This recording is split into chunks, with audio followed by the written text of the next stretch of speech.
Alright mga idol, mag-unboxing tayo ng CST Energy na battery mga idol. Take note mga idol, 280 Ah po itong battery nito. At ito naman mga idol yung store nila, no. So dito natin nabili itong CST Energy na battery na to mga idol. Yung bigat nga pala nito mga idol, nasa 30 kilo na po. Ito naman mga idol yung manual na kasama dito sa box mga idol. At meron pa ulit siyang isang manual mga idol. So dalawang manual na. At dito naman mga idol, ito po yung mga tornilyuhan niya para pwede mong ilagay dito yung wire mo ng battery. Sobrang safe nga pala ng item mga idol, no, kasi sobrang kapal po ng foam nito sa loob. First time ko nga pala nakakita nito mga idol, tong CST Energy na 280 Ah. Kaya thank you sa customer natin kasi nagkaroon tayo ng pagkakataon makakita nito or makahawak nito mga idol. Ang isang kagandahan nga pala dito mga idol sa battery na to, no, is meron na po siyang Bluetooth. Ang max charging rate nga pala nito mga idol is 14.6. Grabe mga idol, 280 Ah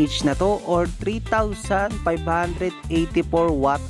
Ito nga pala mga idol yung haba nung battery natin mga idol. At ito naman mga idol kung gaano siya kalapad, no. So yun mga idol, kung nagustuhan nyo ng gantong battery mga idol, mag-iiwan na lang ako ng link sa ibaba ng video natin para dyan ka makabili nitong CST Energy na battery na 280 Ah mga idol.